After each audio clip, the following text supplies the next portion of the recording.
Picture a quiet English village where a trusted lawyer, Harold Grayson, opens a sealed letter and drops dead, poisoned by a rare toxin hidden in its wax seal. Enter Miss Jane Marple, the sharp-eyed spinster with a knack for unraveling secrets.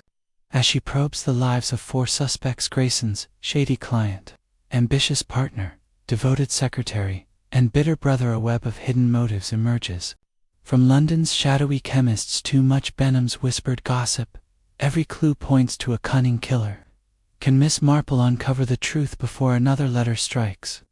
Dive into The Poisoned Letter, a classic Agatha Christie-style mystery where trust is deadly and secrets are lethal. Chapter 1. The sealed envelope. That late summer sun filtered through the lace curtains of Miss Jane Marple's cottage in St. Mary Mead, casting delicate patterns on the polished oak table. Her knitting needles moved with rhythmic precision, crafting a pale blue shawl, while her mind wandered to the peculiarities of human nature. It was a quiet morning, the kind that invited reflection, until the postman's knock broke the silence. Among the usual letters, a bill, a note from her nephew Raymond, was an envelope from Dr. Haydock, postmarked from Much Benham, a market town some miles away. Miss Marple slit the envelope with a silver letter opener, her movements deliberate, and unfolded the crisp paper. Dr. Haydock's handwriting, firm yet hurried, spoke of urgency. "My dear Miss Marple," it began, "a most distressing affair has occurred here, and I find myself in need of your singular insight." He described the sudden death of Mr. Harold Grayson, a lawyer of good standing, who had collapsed in his office after opening a sealed letter. The coroner's report, still preliminary, pointed to poison, a rare alkaloid, subtly administered. The police, led by Inspector Craddock, suspected murder, but the letter's origin was elusive. "You've a way with these things, Jane," Haydock wrote. "Come, if you can." Miss Marple folded the letter, her eyes narrowing behind her spectacles. Poison, she thought, was a coward's weapon, intimate yet detached, requiring both cunning and access. She rose, placing her knitting in its wicker basket, and telephoned the station to book a seat on the 2:15 train to Much Benham. Her maid, Cherry, was dispatched to pack a modest suitcase to Cardigan's, a sensible skirt, and her best hat, for one must maintain appearances. Even in tragedy, the train journey was uneventful, save for the chatter of a fellow passenger, a vicar's wife, who prattled about Much Benham's market day. Miss Marple listened politely, gleaning fragments of local gossip. Grayson was well liked but private, his firm prosperous yet traditional. By the time the train pulled into Much Benham's small station, the afternoon had softened into a golden haze. Inspector Craddock, a tall man with a weary but respectful demeanor, awaited her on the platform. "Miss Marple," he greeted, tipping his hat. "Dr. Haydock insisted you'd see what we've missed. It's a queer case, no mistake." As they drove through the town's cobbled streets, he briefed her. Grayson, aged 52, had been found slumped at his desk the previous morning, a torn envelope beside him. The letter within, now under lock and key, contained a single sheet with innocuous legal notes, but its wax seal had carried the poison. "No fingerprints, save his own," Craddock said. "The postmark's London, but that's all we've got." They arrived at Grayson's office, a Georgian building with ivy-clad walls. Inside, the air held the musty scent of old paper and leather. The office was orderly, its shelves lined with legal volumes, a brass inkstand gleaming on the desk. The fatal envelope, now in a sealed evidence bag, lay under Craddock's watchful eye. Miss Marple studied it through the plastic cream envelope. Elegantly addressed in black ink, its red wax seal broken but intact. "Confidential," it read, a word that hinted at secrets worth killing for. "Who had reason to wish him dead?" she asked, her voice mild but probing. Craddock sighed. "4. So far. Victor Lang, a client with a slippery reputation. Edward Thorne, his partner, keen on modernizing the firm. Clara Henshaw, the secretary, devoted but nervy. And Simon Grayson, his brother, who's never forgiven some old slight. He paused. Each had opportunity, but the letter's the puzzle. Miss Marple nodded, her mind already sifting through possibilities. A client with secrets, a partner with ambitions, a secretary with loyalty, a brother with grudges, each a thread in a tapestry yet to be woven. She adjusted her gloves, her expression serene but her eyes sharp. "I shall need to meet them," she said. "People you know are so very revealing when they think they're not." As Craddock escorted her to the inn where she'd stay, Miss Marple's thoughts lingered on the envelope. Its wax seal, so carefully applied, suggested premeditation, a mind both patient and ruthless. She recalled a similar case in St. Mary Mead, a poisoned bottle of cough syrup, sent with a forged label. The culprit had been a quiet soul, unnoticed, until the end. Much Benham, she sensed, held its own quiet secrets, waiting for her to unravel them. Chapter 2. The lawyer's office. Miss Jane Marple stepped from Inspector Craddock's car onto the cobbled pavement of Much Benham's High Street, her eyes taking in the orderly Georgian facade of Grayson's law firm. The building, with its ivy tendrils and mullioned windows, exuded a quiet dignity, much like the late Harold Grayson himself, or so she had been told. The air was warm, carrying the scent of late summer roses from a nearby garden, but Miss Marple's thoughts were cool and precise, already threading through the mystery of the poisoned letter. She adjusted her hat, a sensible navy affair with a single feather, and followed Craddock through the polished oak door into the office. Inside, the atmosphere was hushed, as if the very walls mourned their master's passing. The reception area was modest but well kept, with a mahogany desk, a vase of wilting dahlias, and a typewriter covered by a dust cloth. A young woman, presumably a clerk, glanced up nervously before returning to her ledger. Craddock led Miss Marple past this outer sanctum into Harold Grayson's private office, a room that spoke of a man both methodical and unpretentious. The desk, broad and solid, bore the usual accoutrements of a lawyer's trade: a blotter, a fountain pen, a stack of neatly bound files. Shelves lined with legal tomes stretched to the ceiling, their leather spines gleaming faintly in the light from a single sash window. A faint mustiness hung in the air, mingling with the sharper tang of Polish dot. On the desk, sealed in an evidence bag, lay the fatal envelope. Its cream paper was pristine, save for the jagged tear where Grayson had opened it, and the red wax seal, now cracked, bore the imprint of a simple cresta lion rampant. Miss Marple noted a detail that might prove significant. The address, written in a precise hand, read: Harold Grayson, Esq., Grayson and Thorne, Solicitors, Much Benham. The word confidential was underlined twice in black ink. Beside it, a single sheet of paper, also bagged, contained what Craddock described as routine legal notes, a draft clause for a will, innocuous in content. The poison and alkaloid, so rare it baffled even Dr. Haydock's initial inquiries, had been embedded in the wax, activated by touch, or perhaps inhalation when broken. Miss Marple stood before the desk, her hands clasped lightly, her gaze moving from the envelope to the rooms, every detail. A curious method, she murmured, almost to herself. Poison in a seal, so personal, yet so distant. One must know the victim's habits, his trust in his correspondence. Craddock nodded, his face lined with the strain of a case already slipping beyond routine police work. Grayson was methodical, opened his own post every morning at 9 sharp. His secretary, Clara Henshaw, sorted it, but she swears she never touched the contents of this one. It arrived yesterday, postmarked London, delivered with the usual batch, and no one saw who posted it. Miss Marple's voice was gentle, but her eyes were sharp behind her spectacles. Not a soul. The post office clerk, Mrs. Bates, remembers it for its quality fine paper, not the usual sort. But it was just one of many in the morning collection. Craddock gestured to the desk. We've dusted for prints. Only Grayson's on the envelope, none on the letter itself. Whoever sent it was careful. Miss Marple stepped closer, peering at the seal through the plastic. Careful, indeed. A wax seal suggests deliberation, Inspector. Not a hasty act, but one planned over time. And the poison such a rare choice. Not arsenic or strychnine, but something exotic.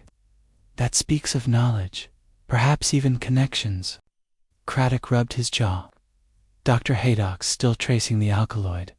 Says it's not something you'd find in a chemist's shop. Likely synthesized in a laboratory, maybe abroad. We're checking suppliers, but it's slow work. Miss Marple nodded, her mind already weaving a pattern from the threads before her. And the suspects, Inspector? You mentioned 4. Tell me about them, if you would. Craddock leaned against the desk, his tone brisk but respectful. He knew Miss Marple's methods, her way of seeing through the veneer of respectability. To the motives beneath. First, there's Victor Lang, a client of Grayson's mid-40s. Smooth talker, runs a property business that's not as clean as he claims. Grayson was handling a dispute for him, something about a contested estate. Word is, Grayson found something in Lang's past he didn't like. Lang was here the day before, left in a huff. Miss Marple's lips pursed slightly. A man with secrets, then. And secrets, Inspector, are so often the root of trouble. Who else? Edward Thorne, Grayson's partner in the firm.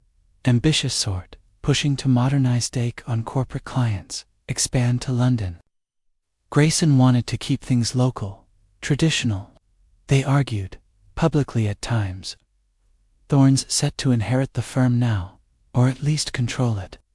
He was in a meeting across town when Grayson died, but the timing's not airtight. Ambition can be a dangerous thing, Miss Marple observed, her voice soft as she glanced at a photograph on the desk. Stern-faced Grayson shaking hands with a younger man, presumably Thorne, and the secretary. Clara Henshaw, 30-ish, quiet. Devoted to Grayson. Been with him 10 years, knows the office inside out. She was here when the letter arrived, sorting the post, but claims she left it unopened for Grayson. She's shaken, but there's something off, keeps wringing her hands, avoiding questions.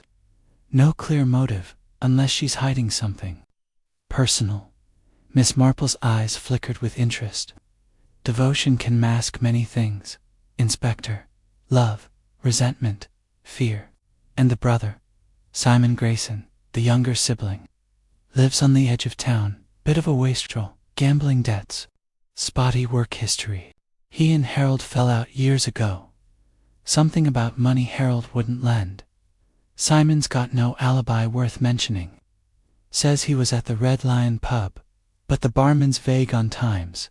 He's bitter, no doubt about it. Miss Marple moved to the window, looking out at the quiet street where a delivery boy cycled past. A client with a past, a partner with ambition, a secretary with devotion, a brother with a grudge. Each with reason to resent poor Mr. Grayson, yet only one with the means and moment for such a peculiar crime. She turned back to Craddock. This office, Inspector, did anyone else have access yesterday morning?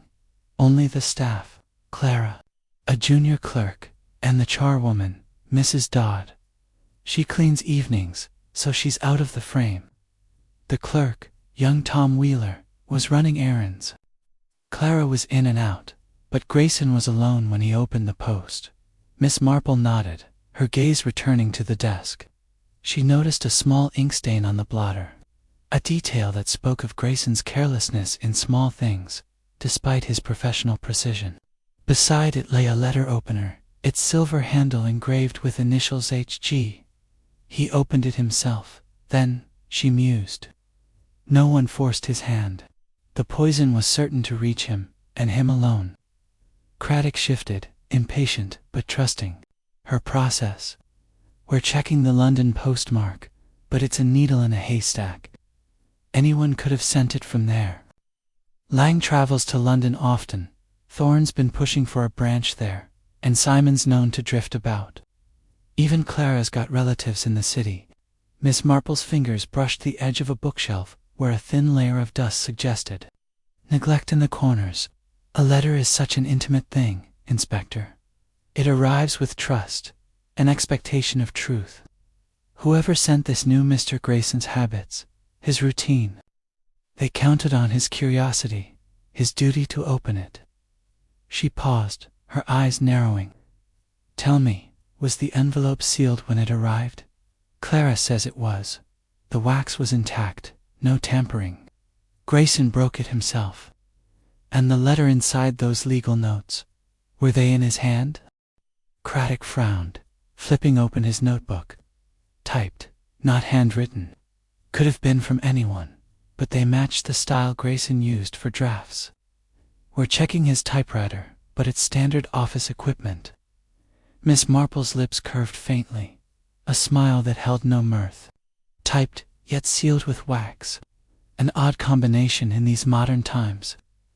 Wax suggests ceremony, tradition, or perhaps a deliberate flourish to catch the eye. I wonder, she trailed off, her mind turning over the image of the lion crest. It was not a common seal, and seals, she knew, could be traced. Craddock cleared his throat. I've arranged for you to meet the suspects tomorrow. Lang's at the King's Arms, Thorne's at the office, Clara's at her cottage, and Simon's. Well, wherever we can pin him down. Dr. Haydock's offered to go over the autopsy again, see if we missed anything. Very good, Inspector. Miss Marple's tone was warm, but her mind was elsewhere, piecing together the room's silent clues. The photograph of Grayson and Thorne, the ink-stained blotter. The orderly files all spoke of a man whose life was structured, yet vulnerable to betrayal. She noted a small brass key in a tray, likely for a desk drawer, and wondered what secrets it guarded. Might I see the office alone for a moment? I find rooms often speak when people do not. Craddock hesitated, then nodded. 5 minutes, Miss Marple, I'll be outside. He stepped out, closing the door softly behind him. Alone, Miss Marple moved with quiet purpose. She examined the desk, noting the files were labeled in Grayson's precise handwills, contracts, property deeds. One file, slightly askew, bore Victor Lang's name, its edges worn as if frequently handled. She opened the drawer with the brass key, finding only pens and notepads. But a faint scent of lavender caught her attention, a trace of Clara's perfume, perhaps, from handling the contents. The bookshelves held no surprises, save for a single volume of chemical jurisprudence, its spine cracked from use. An odd choice for a small-town lawyer, she thought. She returned to the envelope, studying it through the evidence bag. The wax seal's lion crest was sharp, professionally made, not a homemade effort. It suggested access to a stationer, perhaps in London, where such things could be commissioned. The word confidential nagged at her. Why mark it so, unless to ensure Grayson's personal attention? The killer had known his habits, his trust in his correspondence. This was no random act, but a strike aimed at the heart of his routine. As she stepped back, her foot brushed a wastebasket under the desk. Peering inside, she saw crumpled paper, a receipt, perhaps, or a discarded note. She left it untouched, knowing Craddock's men would examine it, but made a mental note to ask about its contents. Wastebaskets, she had learned, were often as revealing as diaries. The door opened, and Craddock returned. Anything, Miss Marple? She smiled, her expression serene, but her mind alight. Only thoughts, Inspector. This room is full of them. Mr. Grayson was a man of order, yet someone disordered his world with great care. I look forward to meeting those who knew him best. As they left the office, the evening light cast long shadows across the street. Miss Marple's thoughts lingered on the envelope, its wax seal a silent challenge. In St. Mary Mead, she had once solved a case involving a forged letter, its sender betrayed by a single misplaced word. Here the poison was the message, and the sender, she felt certain, was closer than the London postmark suggested. At the King's Arms, where she would stay, she resolved to observe Much Benham's residence with her usual care. People, as she often remarked, were so very like one another, yet each carried a spark of uniqueness that, when seen, could unravel even the cleverest of crimes. Chapter 3. The Client's Secret. Miss Jane Marple sat in the private parlor of the King's Arms, a modest inn at the heart of Much Benham, her knitting resting lightly in her lap. The room with its chintz curtains and faded wallpaper was a pleasant enough retreat, though the faint creak of floorboards overhead suggested the inn's age. A tray of tea and scones sat before her, steam curling from the pot. But her attention was fixed on the man across the small round table, Victor Lang, the first of Harold Grayson's suspects to face her quiet scrutiny. Lang was a man in his mid-40s, with the polished charm of a seasoned salesman. His suit, a shade too sharp for Much Benham's understated streets, spoke of city tastes, and his dark hair was slicked back with a precision that matched his carefully manicured nails. Yet, as he stirred his tea, Miss Marple noted a faint tremor in his hand, a flicker of unease in his otherwise confident smile. People, she reflected, were never so transparent as when they tried to hide something. Mr. Lang, she began, her voice soft as the clink of her teaspoon, I understand you were a client of Mr. Grayson's, a property dispute, I believe. It must have been quite vexing. Lang's smile tightened, but he leaned back, crossing one leg over the other. Vexing, yes, Miss Marple. A tiresome matter over a plot of land near the river. Grayson was handling the legal side boundary lines, old deeds, that sort of thing. He was thorough, I'll give him that. His tone was smooth, but his eyes darted to the window, as if seeking escape in the passers-by on High Street. Miss Marple sipped her tea, her gaze gentle but unyielding. Thoroughness can be a double-edged sword, can it not? A lawyer like Mr. Grayson might uncover details one would prefer to keep buried. She paused, letting the words settle like dust. Here he was, a man of principle, not easily swayed by complications. Lang's fingers tightened on his cup, though his smile held. If you're suggesting something, Miss Marple, I'm afraid I don't follow. Grayson and I had a professional relationship, nothing more. I saw him the day before he passed. We discussed the case, and I left. That's all. Indeed, she said, her needles clicking softly as she resumed her knitting. And yet I understand there was some tension. A disagreement, perhaps. It's so easy for misunderstandings to arise in matters of business. Lang shifted in his seat, his charm fraying at the edges. Look, Grayson was stubborn, he thought. The dispute could drag on in court, cost me a fortune. I wanted a quicker settlement, but he wouldn't budge. We had words, yes, but nothing serious. I wasn't the only one who found him difficult. Miss Marple nodded, her expression one of mild sympathy. Of course, a man in your position, successful, I gather, must have many demands on his time. You travel to London often, I believe. Lang's eyes narrowed, but he recovered swiftly. Now and then, business takes me there, meetings. Investors, you know how it is. Much Benham's charming, but it's not exactly the hub of commerce. Quite so, Miss Marple agreed, her tone as soothing as a lullaby. London is full of opportunities and temptations. I once knew a gentleman in St. Mary Mead who traveled there often. He had a past, you see, a small matter of forged checks. It followed him like a shadow, until it caught up. She paused, her eyes meeting his. Secrets have a way of doing that, don't they? For a moment, Lang's composure faltered, his jaw tightening. I don't know what you're implying, Miss Marple, but I've nothing to hide. Grayson was alive when I left his office, and I was nowhere near when that letter arrived. I was walking by the river, clearing my head. Alone, she asked, her voice as innocent as a child's. Yes, alone. His tone was sharp now, and he set his cup down with a clatter. I needed air after dealing with Grayson. Ask anyone. At the inn I was back by noon. Miss Marple smiled, undeterred by his irritation. A solitary walk can be so restorative, though in a small town like this, one is rarely truly alone. Eyes are everywhere, aren't they? She tilted her head, as if struck by a sudden thought. That letter, Mr. Lang, the one that killed poor Mr. Grayson. It came from London, I'm told. Such fine paper, such a careful seal, almost as if someone wanted it to stand out. Lang's face remained impassive, but his fingers drummed lightly on the table.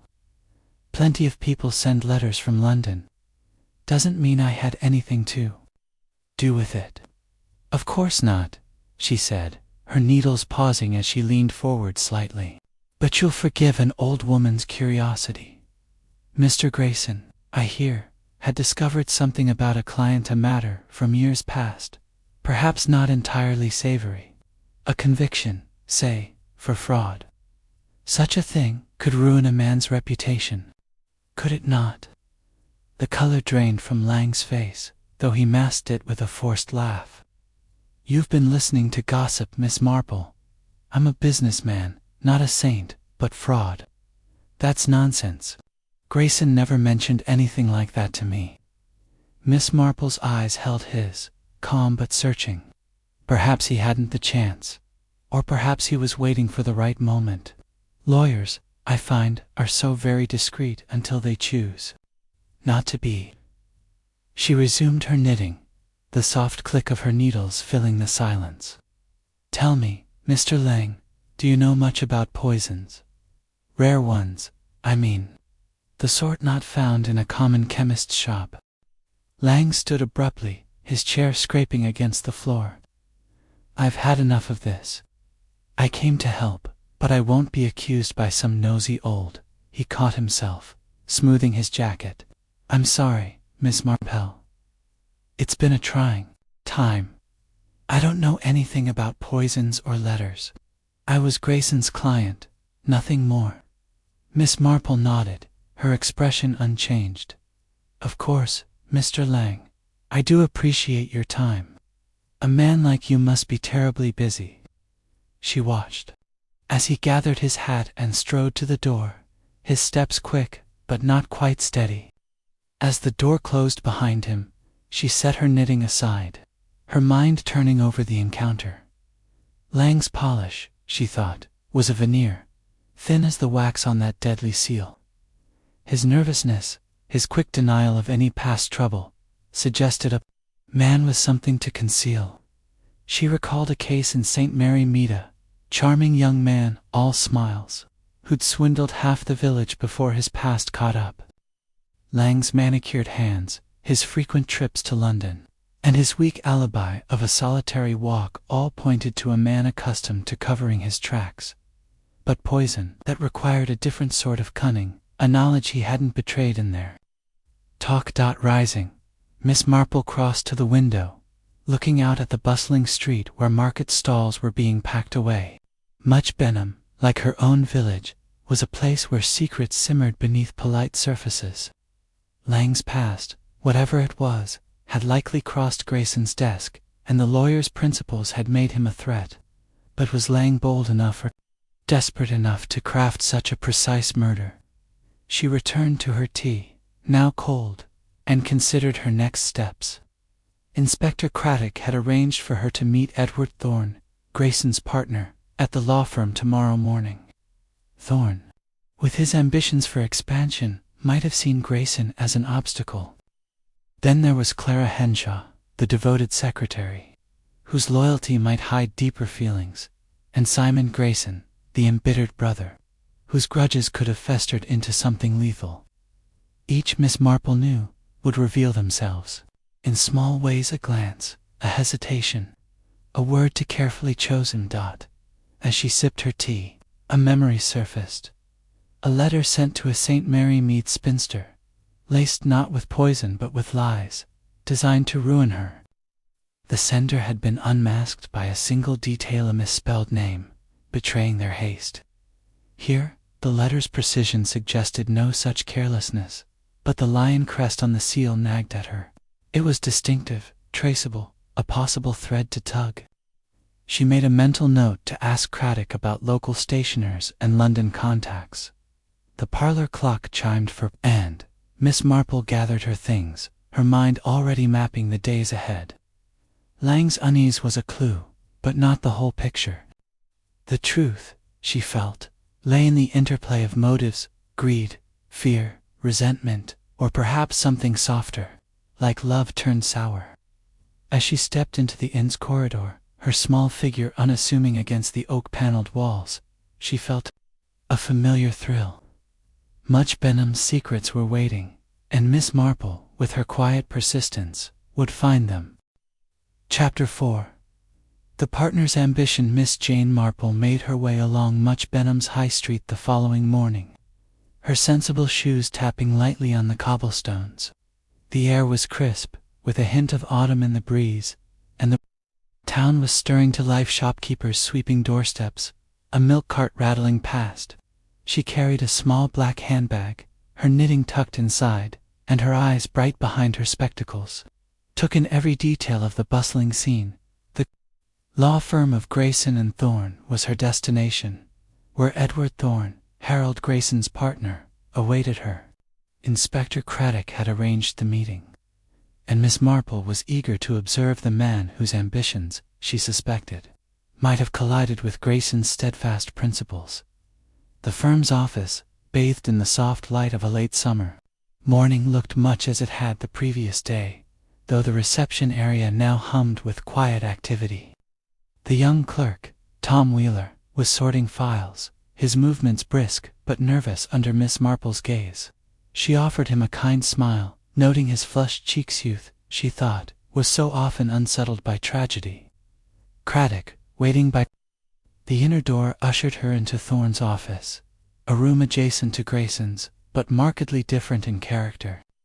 Where Grayson's desk had been cluttered with personal touches, Thorne's was a model of precision, papers aligned at perfect angles, a sleek fountain pen resting in a polished holder, and a single photograph of a yacht, its frame gleaming. The room smelled faintly of cigar smoke, a contrast to the musty air of Grayson's domain. Edward Thorne rose to greet her, a man in his early 40s, with sharp features and an air of calculated confidence. His suit was well tailored, his tie a muted silk, and his handshake firm but brief. "Miss Marple," he said, his voice smooth with a trace of London polish, "Inspector Craddock speaks highly of you. I'm not sure what an old lady can do in this grim business, but I'm happy to assist." His smile was polite, but his eyes held a flicker of impatience, as if he resented the interruption to his day.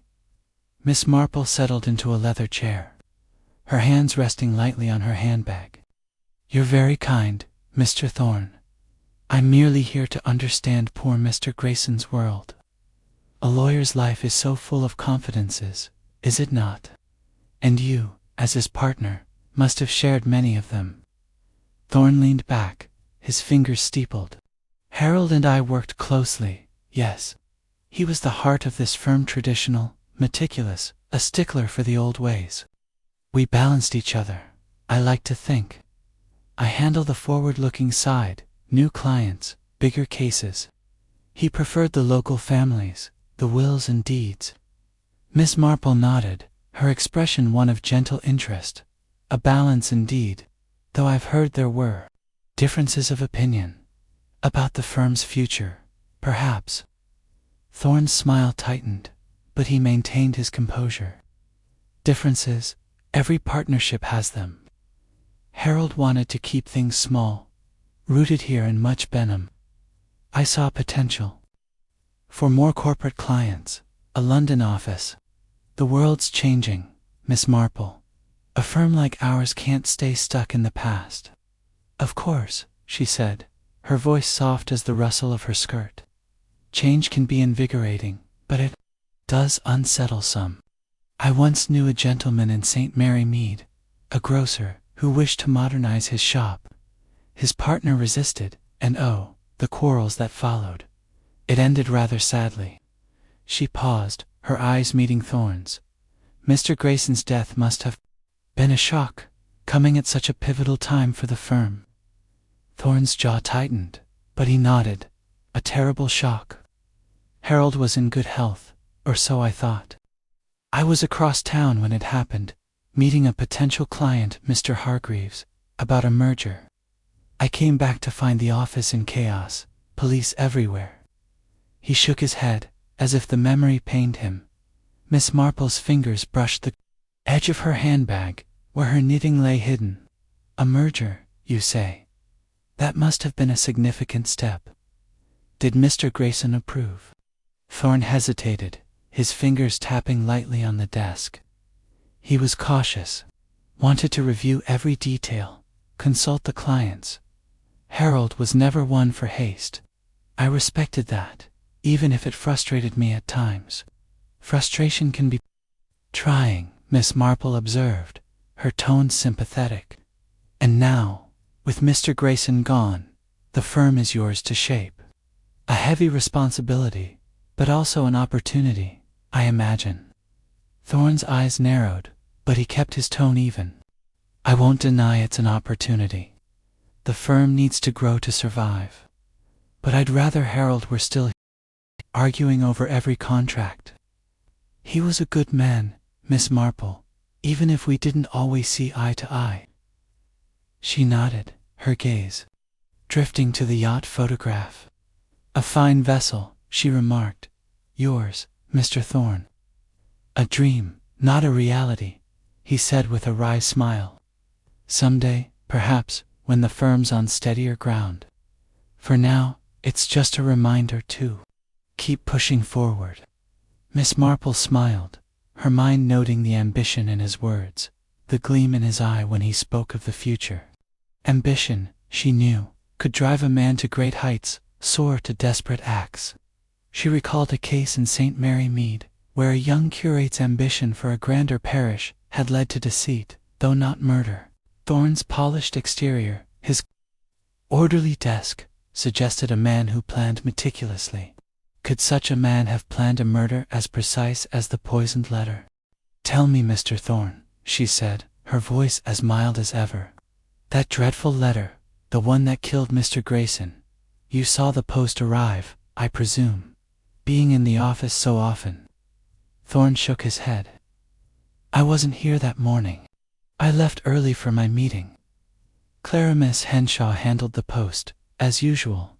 She'd sort it, leave Harold's on his desk. That letter, with its fancy seal, stood out, she said. Marked confidential, so she didn't touch it. A wax seal, Miss Marple mused, her eyes bright with interest. So unusual these days, almost theatrical, don't you think? As if someone wanted it to catch Mr. Grayson's eye. Thorne shrugged, but his fingers stilled on the desk.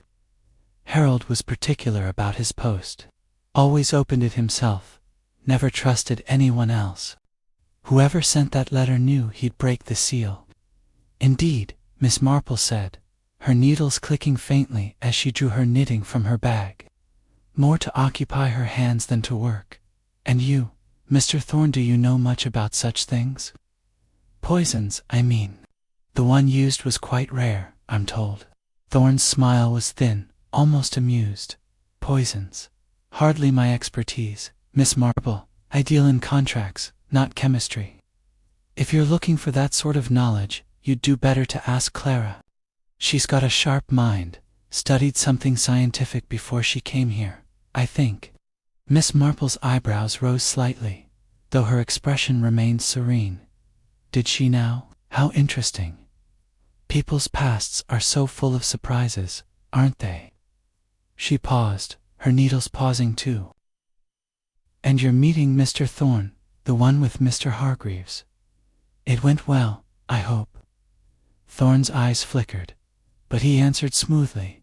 Well enough. He's a cautious man, like Harold was. We didn't finalize anything, but it's a start. I was back here by midday, after the tragedy. Miss Marple nodded, her mind filing away the vagueness of his alibi. A meeting, she thought, was only as solid as the person who confirmed it. And this Mr. Hargreaves sounded conveniently elusive. She glanced around the office, noting a small calendar on the wall. Its pages marked with appointments in a bold, precise hand, Thorns, she assumed, given its contrast to Grayson's cluttered desk. One entry caught her eye. London, 10th, just days before the murder. A coincidence, perhaps, but London was where the letter had been posted. As she rose to leave, her eyes fell on a small brass paperweight, shaped like a ship's wheel, on Thorne's desk. It was polished to a shine, unlike the faint dust on Grayson's shelves. "You keep a tidy office, Mr. Thorne," she remarked. "A man who likes order. I expect you'll bring that to the firm's future." Thorne stood, offering a courteous nod. "Order's the only way to succeed, Miss Marple. Harold's death is a loss, but I'll keep the firm going for his sake, and the town's." She smiled, her expression as gentle as ever, but her mind was alight with observations. Thorne's ambition was clear, his control meticulous, yet his alibi was thin, and his trips to London intriguing. The yacht photograph, the precise desk, the casual mention of Clara's scientific pastel were threads in the tapestry she was weaving. As Craddock escorted her out, she felt the familiar stir of a puzzle taking shape. Thorne, she thought, was a man who planned his moves carefully, but had he planned one too many? Outside, the high street was quieter now, the market stalls gone. Miss Marple paused by a flower stall, her thoughts on the lion crest of the wax seal. Thorne's ambition could have driven him to remove Grayson, but the method poison so subtle and rare seemed at odds with his direct nature. Still, she knew better than to judge too soon. In St. Mary Mead, a tidy shopkeeper had once hidden a ruthless streak behind a neat counter. As she walked toward Clara Henshaw's cottage, her next destination, Miss Marple's mind turned to the secretary's devotion and what it might conceal. Chapter 5.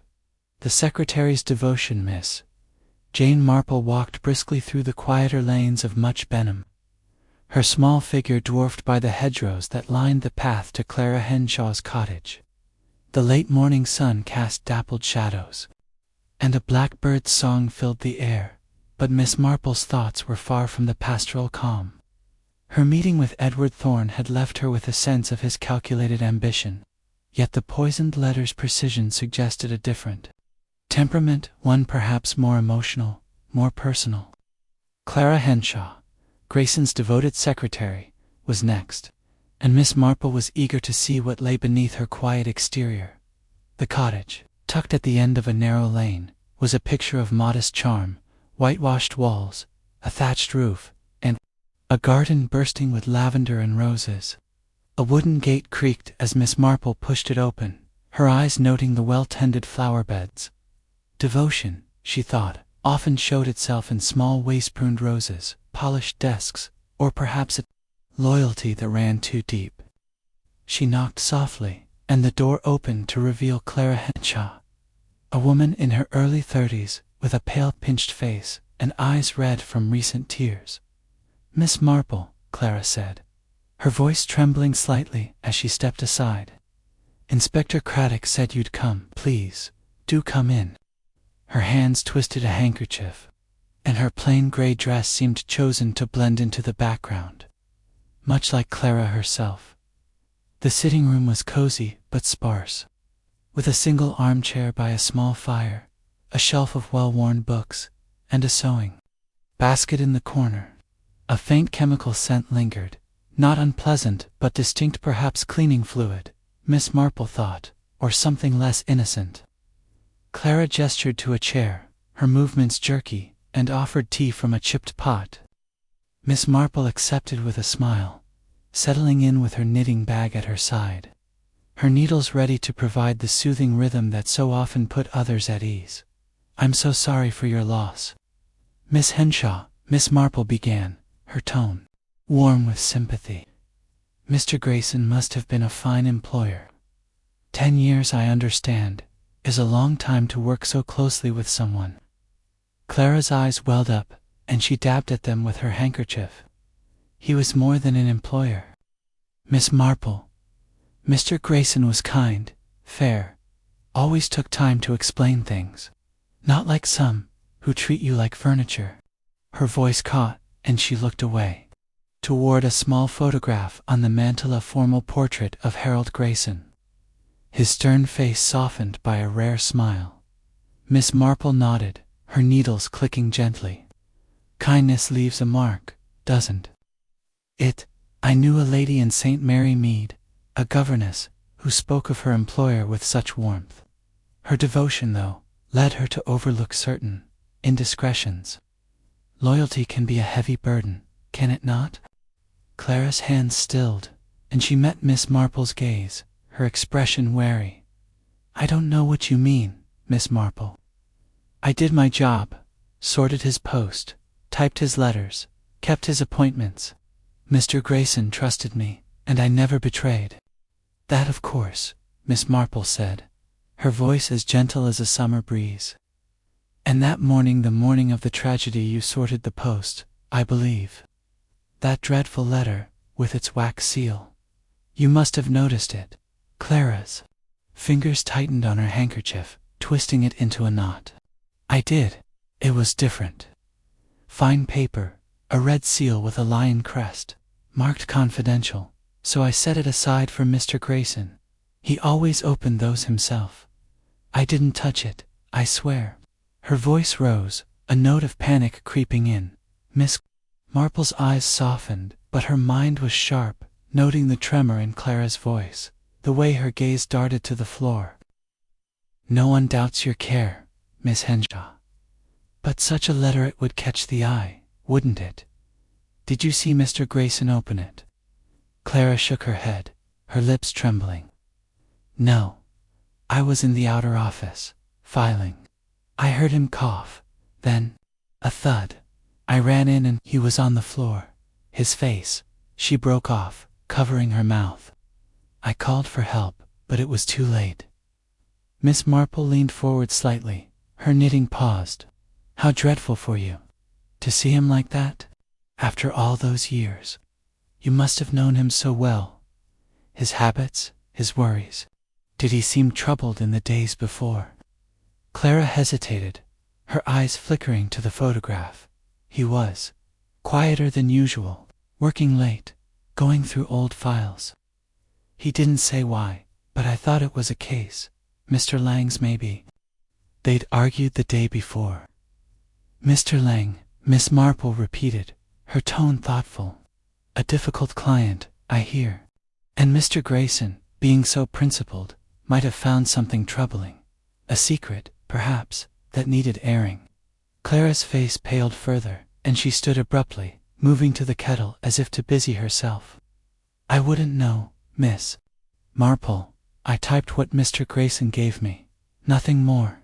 If he found something about Mr. Lang, he didn't share it with me."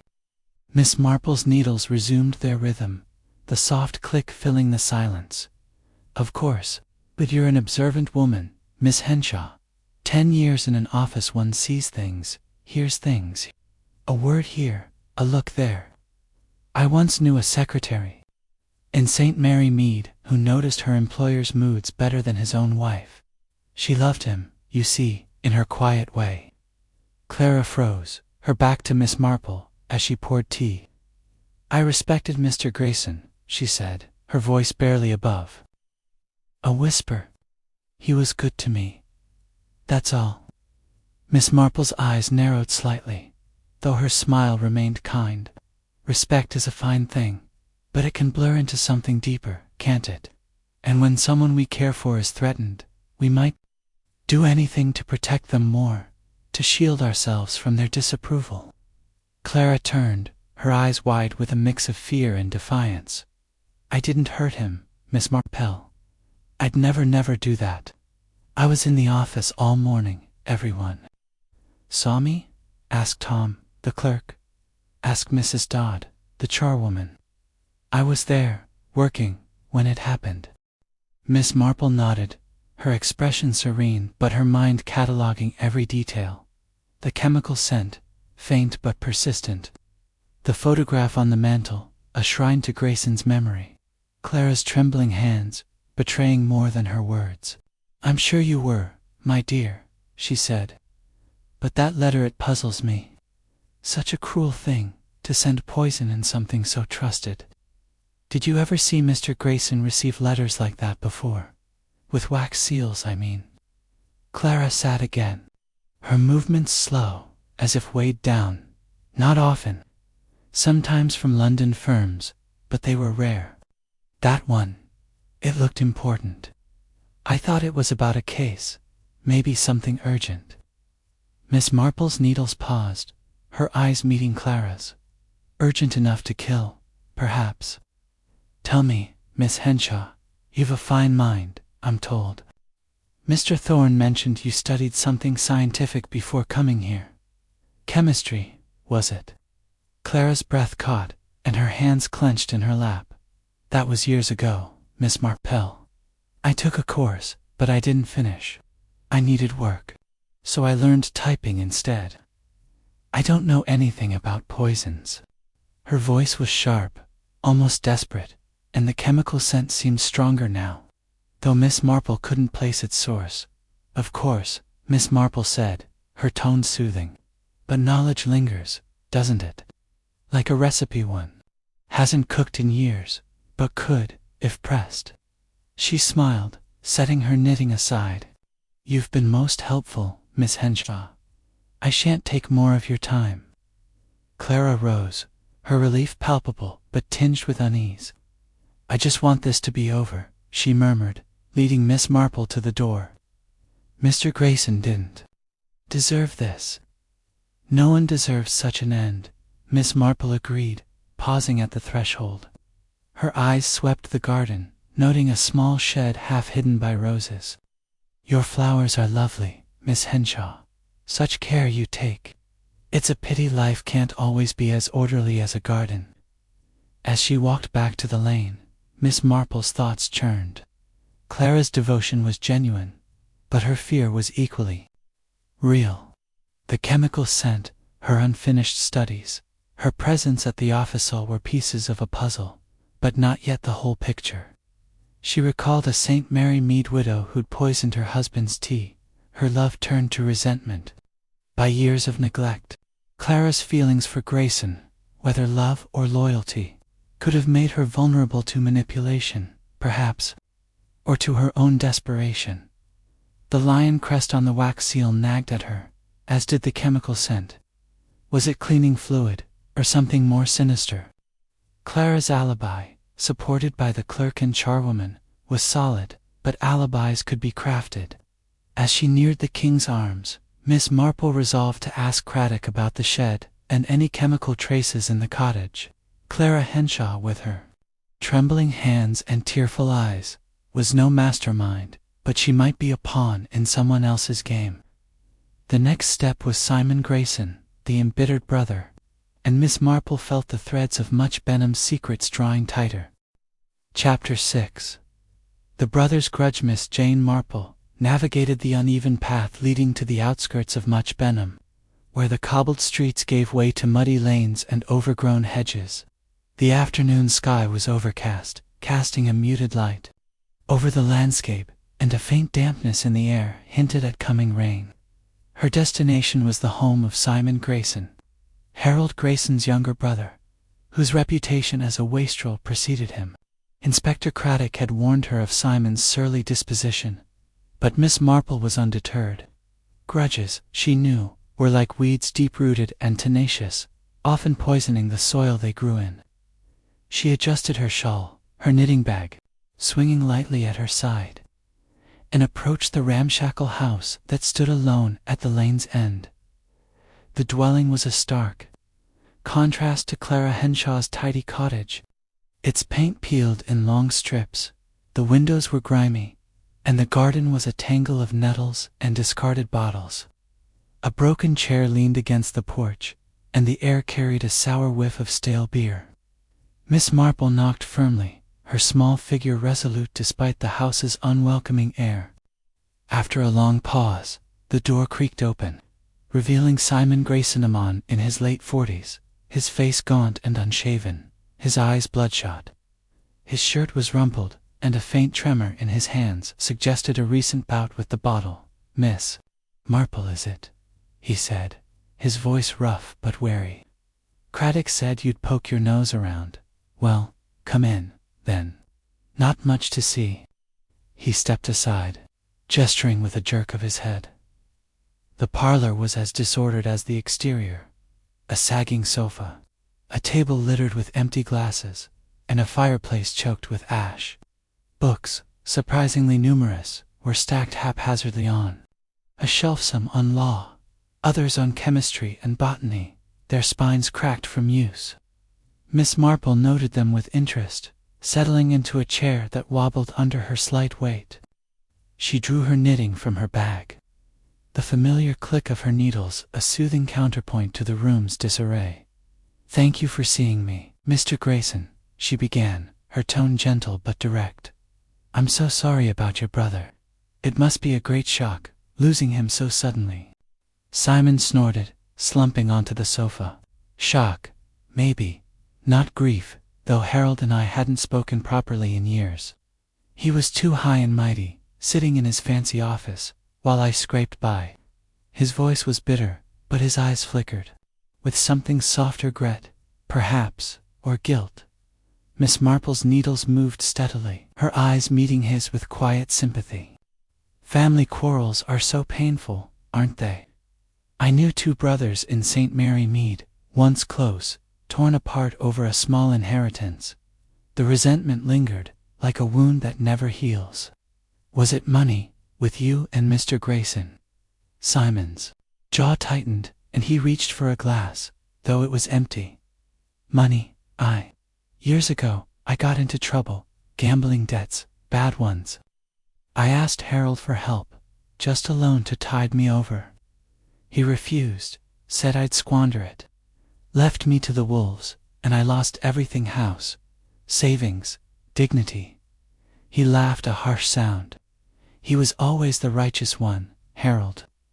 Miss Marple nodded, her expression one of understanding. "That must have been terribly hard, to feel abandoned by one's own brother. Did you ever try to mend things?"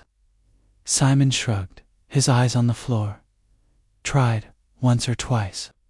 Went to his office, years back, but he'd just lecture me. Pull yourself together, Simon, like I was a child. Last time I saw him was a month ago, outside the Red Lion." He barely nodded, too busy with his precious clients. His voice dripped with scorn, but his hands shook, betraying a deeper hurt. Miss Marple's needles paused, her gaze soft but probing. "And yet you stayed in Much Benham, close enough to see his success, to feel the sting of it. That takes strength, Mr. Grayson, or perhaps something else." His eyes snapped to hers, narrowing. "What are you getting at?" "Think I killed him?" "I was at the Red Lion when he died," asked the barman. "I didn't send no poisoned letter." His tone was defiant, but his fingers drummed nervously on the sofa's arm. "Of course," Miss Marple said, her voice as calm as a summer stream. "But that letter, it's so curious, isn't it? So carefully crafted, with its wax seal and rare poison. Almost as if someone wanted to strike at your brother's heart, his trust in his work. You were in his office, you say, years ago. Did you notice how he handled his post?" Simon frowned, caught off guard. Same as always. Clara sorted it, left the important stuff on his desk. He'd open it himself, every morning, like clockwork. Hated anyone else touching his letters. He paused, his eyes flickering to the bookshelf. "Why's it matter?" Miss Marple smiled, her needles resuming their rhythm. "It's the little things, Mr. Grayson, that tell a story. Like those books there, chemistry, botany, unusual for a man of your circumstances. Do you read them often?" Simon's face darkened, but he answered quickly. "Picked him up cheap at a sale. Thought they might be useful, maybe for a job. Never got round to it. Don't mean I know about poisons. His voice was sharp, but his glance at the books was wary, as if they might betray him. Miss Marple nodded, her mind noting the defensiveness, the chemistry texts, the tremor in his hands. Knowledge is a curious thing, she said. It stays with us, even when we think we've left it behind. I once knew a man in St. Mary Mead, a gardener, who knew all about plants, some harmless, some deadly. He swore he'd never harm a soul, but when his wife died, well, the police found foxglove in her tea. She paused, her eyes gentle but unyielding. Where were you, Mr. Grayson, the morning your brother died? At the Red Lion, like I said, he snapped, standing abruptly. I was there from 10 till noon, drinking with whoever'd buy me a pint, barman 'll tell you. I didn't know about no letter till Craddock came sniffing round.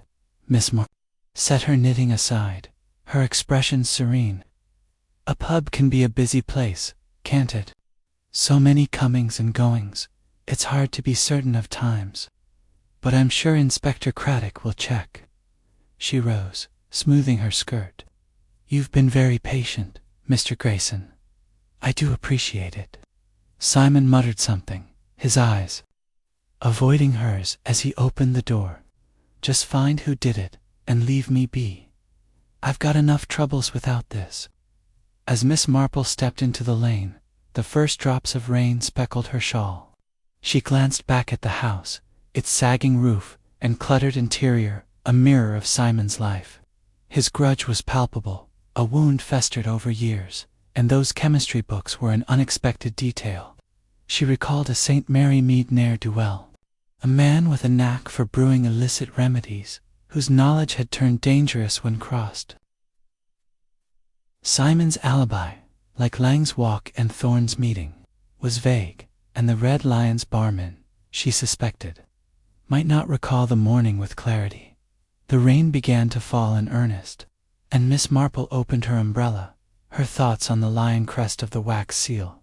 Simon's bitterness made him a candidate, but the poison's rarity suggested sophistication he seemed to lack. Still, those books hinted at hidden depths or a hidden ally. As she made her way back to the King's Arms, she resolved to ask Craddock about Simon's movements and any chemical traces in his home. The threads of the Caseling's secrets, Thorne's ambition, Clara's devotion, Simon's grudge were tightening, and Miss Marple felt the pattern of much tragedy beginning to emerge. Chapter 7. The Letter's Journey. Miss Jane Marple sat in the cozy tea-room of the King's Arms, her knitting needles moving with their familiar soothing rhythm. The rain that had begun during her visit to Simon Grayson's home now pattered against the leaded windows, casting a soft gray light over the room. A pot of Earl Grey and a plate of shortbread biscuits rested on the table before her. But her attention was elsewhere, her mind tracing the path of the poisoned letter that had claimed Harold Grayson's life. The lion crest on the wax seal, the rare alkaloid, the precise handwriting, all were clues, but the letter's origin remained elusive. To unravel it, she needed to understand its journey, and so, after a brief consultation with Inspector Craddock, she had arranged to visit Much Binham's post office. The post office was a small, bustling hub at the corner of High Street, its red brick facade brightened by a window box of geraniums. Inside, the air smelled of ink and sealing wax, and a counter ran the length of the room, cluttered with parcels and ledgers. Mrs. Bates, the postmistress, was a stout woman in her 50s, with a brisk manner and sharp eyes that missed little. She greeted Miss Marple with a nod, her apron slightly askew from the morning's work. Inspector Craddock said you'd have questions. Miss Marple, Mrs. Bates said, wiping her hands on a cloth. Terrible business, Mr. Grayson's death. Never thought I'd handle a letter that killed a man. Her tone was matter-of-fact, but her eyes held a glint of curiosity, as if she sensed the weight of the mystery. Miss Marple smiled, setting her knitting bag on the counter. It's a dreadful thing, Mrs. Bates. A letter, so ordinary, yet so deadly. I understand you saw the one that reached Mr. Grayson, the one with the wax seal. Mrs. Bates nodded, bustling behind the counter to fetch a ledger. Oh, I stood out, it did. Fine cream paper, not the usual thin stuff. Red wax seal, with a lion's head, and confidential written clear as day. Came in with the Morning Post, day before yesterday, postmarked London. I put it in the bag for Grayson and Thorne myself. Miss Marple's eyes brightened behind her spectacles. London, you say? And the handwriting, did it strike you as unusual? Mrs. Bates pursed her lips, thinking. Neat, very neat. Almost too perfect, like it was done with a ruler. Black ink, no smudges. Whoever wrote it took their time. I see a lot of letters, Miss Marple, and most folks scrawl in a hurry. This one was deliberate. Deliberate, Miss Marple repeated softly, her needles clicking as she drew her knitting from her bag. That's most interesting. And you didn't see who posted it? No one local, perhaps, dropping it in the box? Mrs. Bates shook her head. No, ma'am. The London postmark means it came through the sorting office there. Could have been posted anywhere in the city, Charing Cross, Paddington, who knows?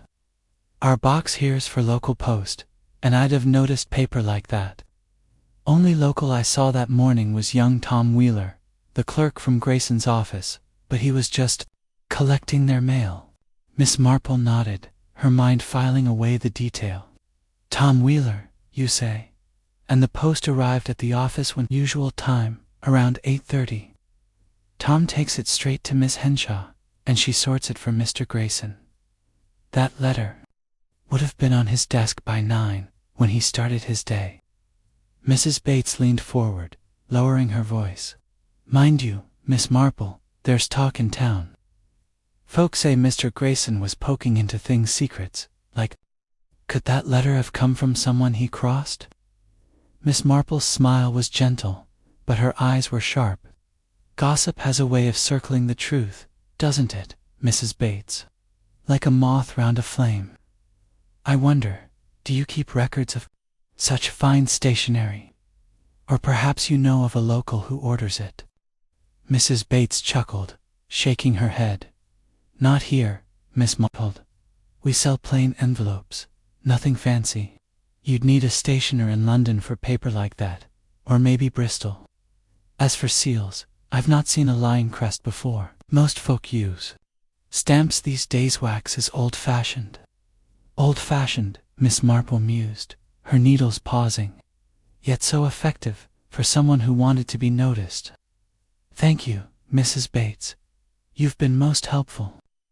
As she left the post office, the rain had eased to a drizzle, and Miss Marple opened her umbrella, her thoughts turning over the letter's journey.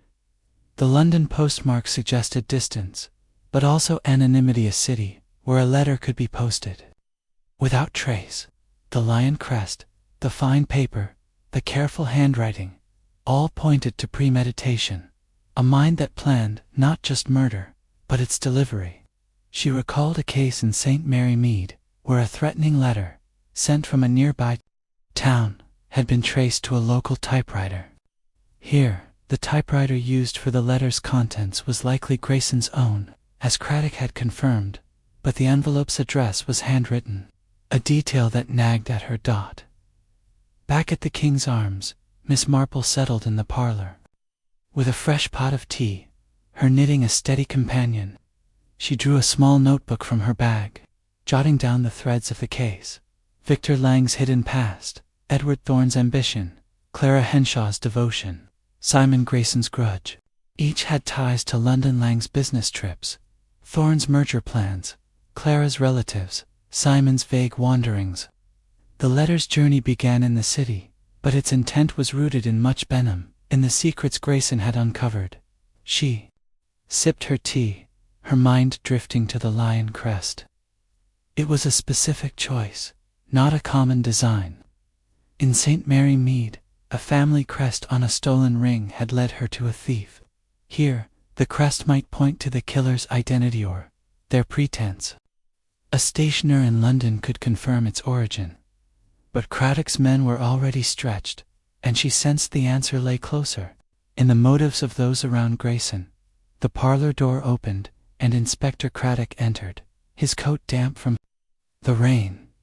"Any luck at the post office?" Miss Marple asked, settling into a chair. "A little," she replied, her smile serene.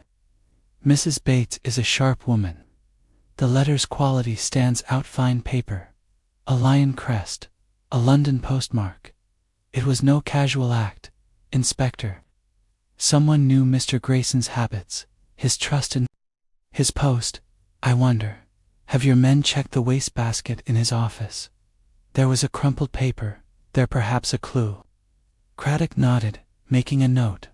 "We've got it, but it's just a receipt for stationery, from a local shop. Nothing unusual. We're tracing the poison. Now Dr. Haydock says it's likely from a specialized lab, not a chemist's shop. Lang's trips to London are our best lead, but we're checking Thorne's contacts too." "And Miss Henshaw?" Miss Marple asked, her needles slowing. "Her chemical knowledge, however brief, is curious. And Simon Grayson's book, Chemistry, Botany, they suggest an interest, if not expertise." Craddock's brow furrowed. "You think one of them could have sourced the poison?" "Clara's alibi is tight. She was in the office, seen by Tom and Mrs. Dodd. Simon's shakier, but the Red Lion's barman half confirms he was there." Miss Marple's eyes twinkled. "Alibis, Inspector, are like lace, lovely until you see the holes. I'd like to know more about that stationery receipt. And the lion crest, perhaps a London stationer can trace it. Small things, you know, often lead to the truth." As Craddock left to pursue her suggestions, Miss Marple returned to her knitting. Her thoughts on the letter's journey. It had traveled from London to Much Benham, from a careful hand to a trusting one, carrying death in its seal. The killer, she felt, was someone who knew Grayson intimately, his routines, his principles, his vulnerabilities. As the rain tapped the windows, she sensed the net tightening, the pattern of Much Benham's secrets growing clearer with each passing hour. Chapter 8. A Village Whisper. Miss Jane Marple sat at a small table in the Rose and Crown tea room, a quaint establishment nestled between Much Benham's butcher and a haberdashery. The tea room was a hub of local chatter, its walls adorned with faded floral wallpaper and shelves of mismatched china. A low hum of conversation filled the air, punctuated by the clink of teacups and the occasional laugh. Miss Marple, her knitting bag at her side, sipped her Darjeeling and observed the room with her usual quiet attentiveness. The rain had cleared, leaving a fresh, damp scent that drifted through the open window, and the afternoon light cast a soft glow over the scene.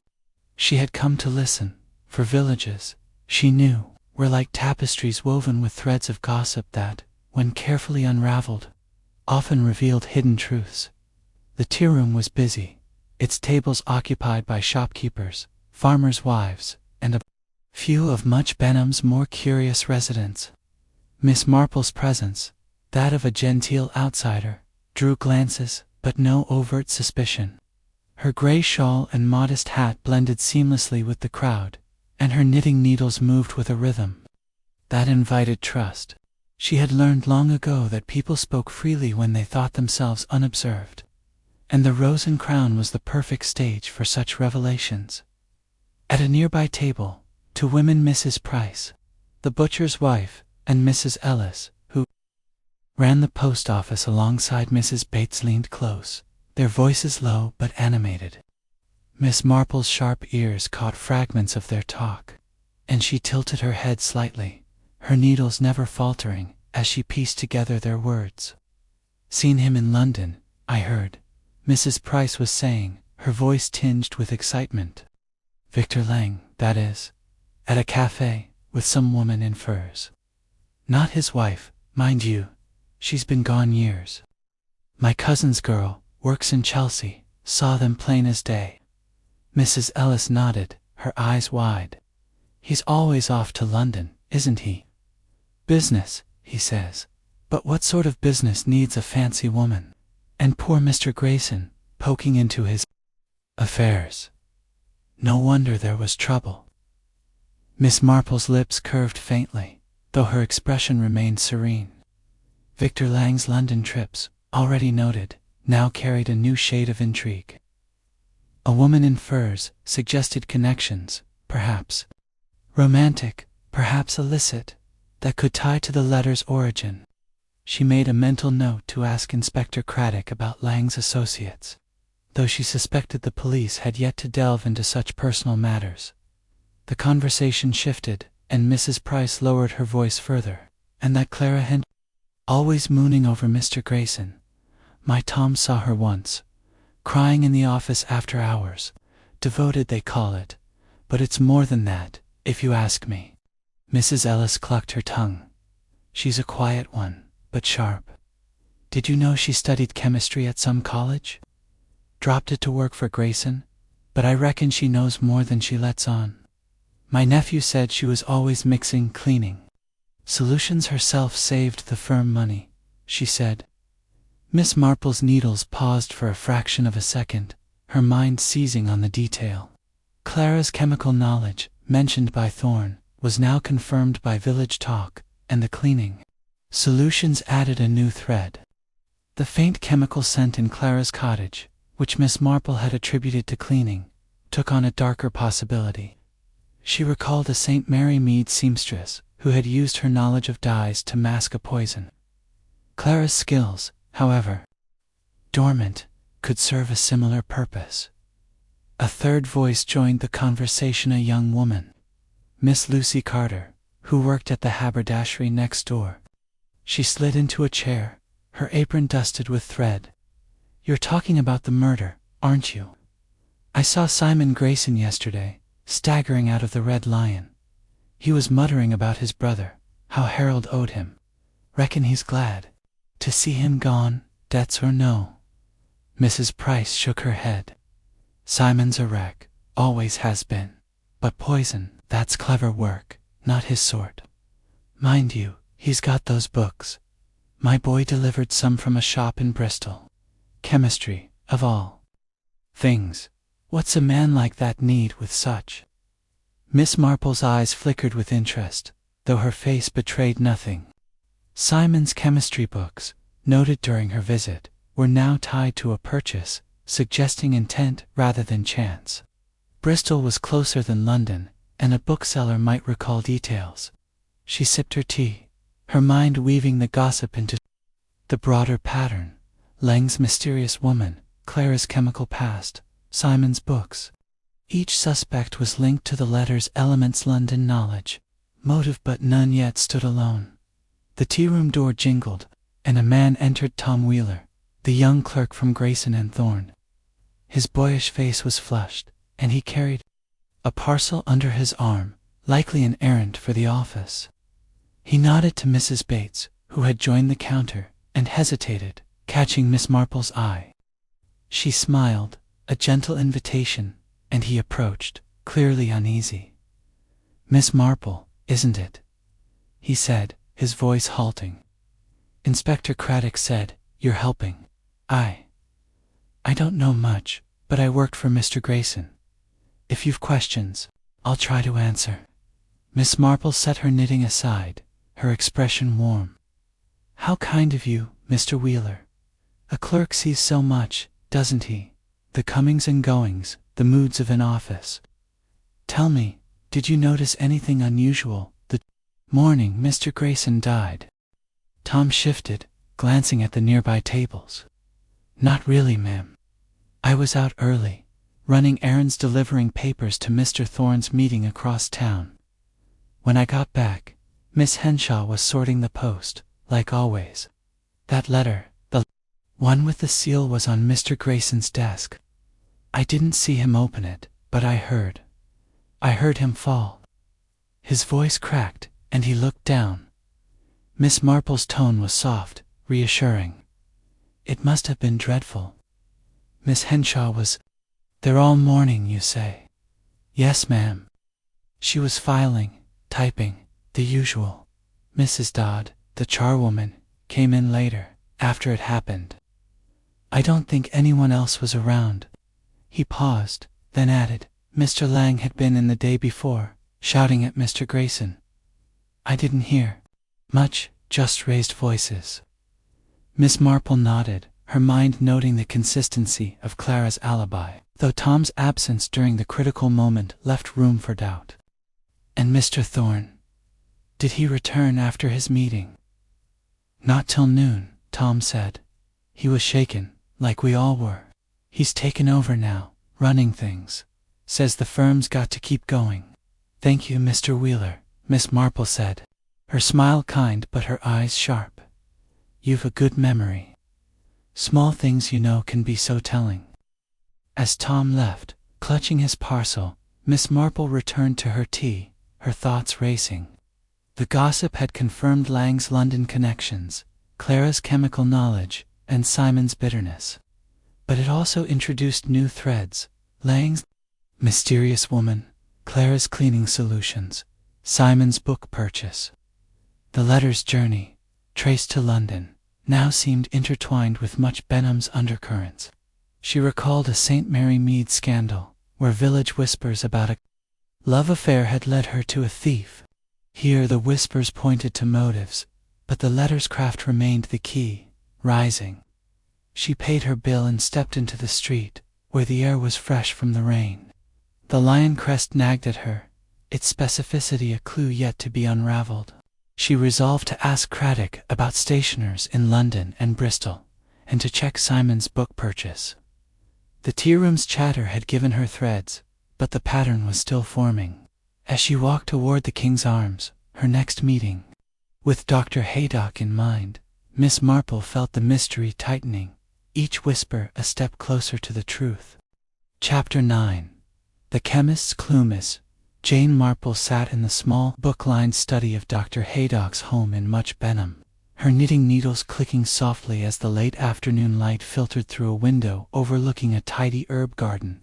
The room was warm, with a faint medicinal temps in the air, and shelves of medical journals and pharmacopoeias lined the walls, their titles gleaming in the dim glow. Dr. Haydock, a robust man in his 60s, with a kind but shrewd demeanor, poured tea from a silver pot, his brow furrowed with the weight of the case.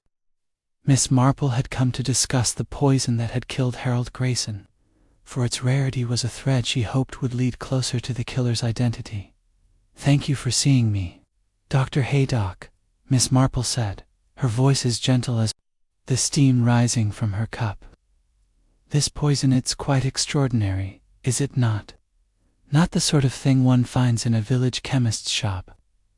Haydock nodded, settling into a worn leather chair across from her. Extraordinary's the word. Jane, the alkaloid used was a derivative of a rare South American plant Conium obscura. If you want the Latin, lethal in minute doses, odorless, and devilishly hard to detect unless you're looking for it. It was embedded in the wax seal, activated when Grayson broke it, likely through inhalation or skin contact. A nasty piece of work. Miss Marple's needles paused, her eyes bright with interest. South American, you say? That's far from Much Benham. How does one even obtain such a thing? Haydock leaned forward, his hands clasped. That's the rub. It's not something you'd stumble across. It's synthesized in specialized laboratories' pharmacological research, mostly. There's a chemist in London, a fellow named Dr. Kessler, who supplies such compounds for medical studies. He's reputable, but his stock is tightly controlled. I've spoken to him, and he's checking his records for recent sales. Could take days, though. Miss Marple nodded, her mind turning over the implications. A laboratory poison suggests knowledge, doesn't it? Or connections. Someone who knew where to look, and how to use it without leaving a trace. She sipped her tea, her expression serene but her thoughts sharp. Have you found anything else in the autopsy, doctor? Anything to narrow the field? Haydock sighed, rubbing his temple. Grayson was healthy, no heart trouble or weaknesses that might have hastened the poison's work. The alkaloid acted fast within minutes. He'd have felt dizziness, then collapse. No signs of struggle, no other injuries. The letter was the only point of contact. Craddock's men found no residue in the office, save for the seal itself. Miss Marple's needles resumed their rhythm, the soft click a counterpoint to her racing thoughts. So precise, she murmured. The killer knew exactly how Mr. Grayson would handle that letter, his habit of opening his own post. It's almost intimate, don't you think? A betrayal of trust? Haydock's eyes twinkled with respect. You've a way of seeing things, Jane. It's why I wrote to you. This isn't a random crime, it's personal. Someone wanted Grayson dead, and they went to great lengths to make it happen. Miss Marple set her knitting aside, her hands folding neatly in her lap. Personal, indeed. I've met the suspects, Doctor, and each has a thread tying them to this tragedy. Mr. Lang, with his hidden past and London trips. Mr. Thorne, with his ambitions for the firm. Miss Henshaw, with her devotion and chemical knowledge. Mr. Simon Grayson, with his grudge and curious books. The poison, though this conium obscurate, narrows the field, doesn't it? Haydock leaned back, his expression thoughtful. It does. Lang's the most likely to have accesses in London often, mixing with all sorts. Craddock's men found a receipt from a London chemist in his hotel room, though it's for common supplies, nothing exotic. Thorne's been to London too, pushing his merger, but he's more a businessman than a chemist. Clara's knowledge is outdated, and Simon, well, he's a mess, but those books of his bother me. Miss Marple's lips curved faintly. They bother me too, Doctor. Chemistry and botany, in a house of such disarray. And Miss Henshaw village talk says she mixed her own cleaning solutions. A small thing, perhaps, but small things can hide larger truths. I once knew a chemist's assistant in St. Mary Mead who used her skills to tamper with a rival's medicine. She was so quiet, no one suspected her until the end. Haydock chuckled softly. You've a memory like a steel trap, Jane. I'll tell Craddock to look into Clara's solutions and Simon's books. But this poison, it's not something you'd whip up in a cottage shed. Kessler's lab is our best bet. He's promised to send a list of buyers, though he's cagey about confidentiality. Miss Marple nodded, her mind drifting to the lion. Crest on the wax seal. And the letter itself, Dr. Fine paper, a London postmark, that crest. It's as if the killer wanted to make a statement, to ensure Mr. Grayson's attention. Have you any thoughts on that? Haydock frowned, stirring his tea. It's theatrical, I'll give you that. Wax seals are rare these days, too much trouble when stamps are easier. The lion crest could be a family emblem, or something bought to impress. Craddock's checking stationers, but London's a big place. Could be a custom order, or even a forgery to throw us off. Miss Marple's eyes narrowed slightly, though her smile remained gentle. A forgery, or a clue. In St. Mary Mead, a stolen brooch with a crest led me to a thief who thought he'd covered his tracks. This crest may do the same. I'd be grateful if you'd ask Dr. Kessler about his client's stationery habits. Some men of science, I find, are particular about such things. Haydock made a note, his pen scratching across a pad. I'll do that. Anything else, Jane? You've a knack for spotting what we miss. Miss Marple's needles clicked once more, her thoughts weaving through. The case. Just a feeling, Doctor.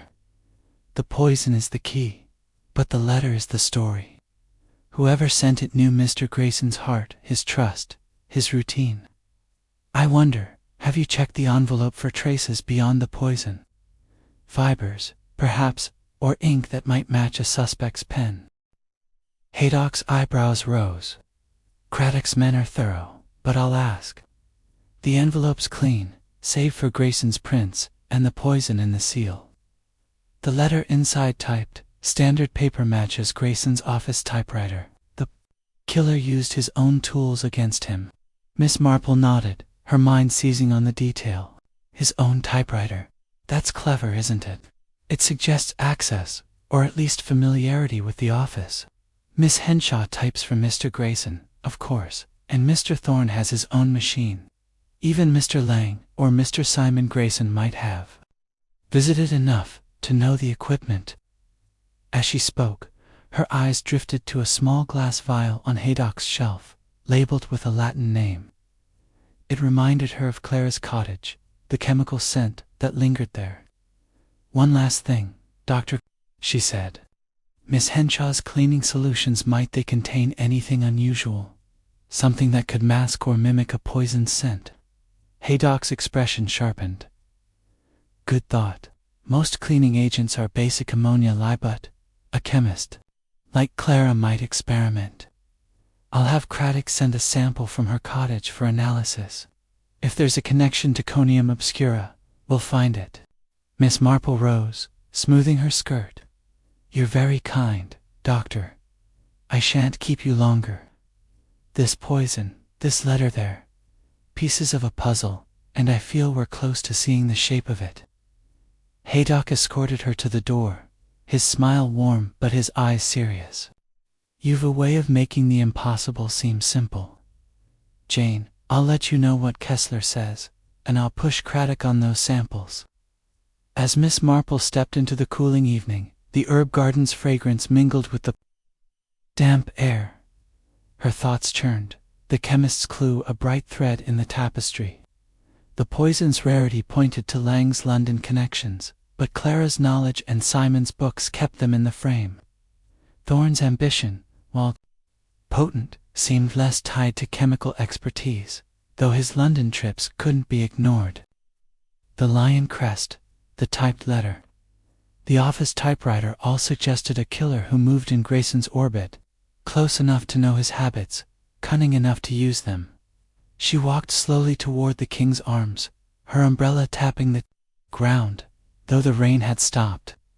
The case was tightening, each clue a knot in the net. She recalled a St. Mary Mead apothecary who'd supplied a rare tincture to a desperate wife. Here, Dr. Kessler's lab was the link, and his records might name the killer. As she reached the inn, Miss Marple resolved to press Craddock on the stationery receipt from Grayson's wastebasket and the lion crest's origin. The truth, she felt, was near, hidden in the delicate balance of motive and means. Chapter 10. The confrontation. Miss Jane Marple sat in the oak-paneled boardroom of Grayson and Thorne's law firm, her small figure almost lost in the high-backed chair at the head of the polished table. The room, usually reserved for client meetings, was now a stage for a different purpose.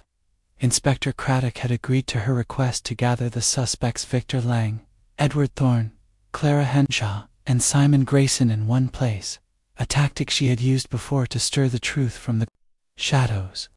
The late afternoon light slanted through the tall windows, casting long shadows across the room, and a faint chill hung in the air, despite the fire crackling in the grate.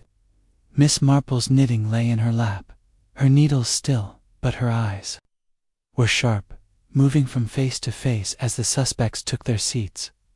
Victor Lang sat to her left, his polished exterior strained, his fingers drumming lightly on the table. Edward Thorne, opposite him, maintained a composed air, though his jaw was set, betraying tension. Clara Henshaw, near the window, clutched a handkerchief, her pale face drawn, and her eyes darting nervously. Simon Grayson slouched at the far end, his unshaven face sullen, a glass of water untouched before him. Craddock stood by the door, his notebook ready, his expression one of cautious trust in Miss Marple's methods. The room was heavy with anticipation, as if each person sensed the net tightening. "Thank you all for coming," Miss Marple began, her voice soft, but carrying the quiet authority of one accustomed to unraveling secrets. "This has been a dreadful business, the loss of Mr. Grayson, a man of principle, struck down by a poisoned letter, so carefully crafted. I've asked you here to piece together its story, for I believe one of you knows more than you've said." Lang shifted, his smile thin. "Miss Marple, I've told you everything. I was Grayson's client, nothing more. I was nowhere near his office when that letter arrived. Thorne nodded, his tone measured. And I was in a meeting across town. This is a tragedy, but I don't see what dragging us here accomplishes. Clara's voice trembled as she spoke. I only sorted the post. I didn't touch that letter, I swear.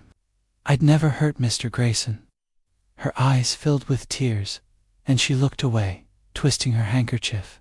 Simon snorted, his voice rough. Waste of time, this. I was at the Red Lion, like I said. You're barking up the wrong tree, lady? Miss Marple's eyes moved over them, her expression serene but unyielding. And yet, here we are, with a letter that killed a man.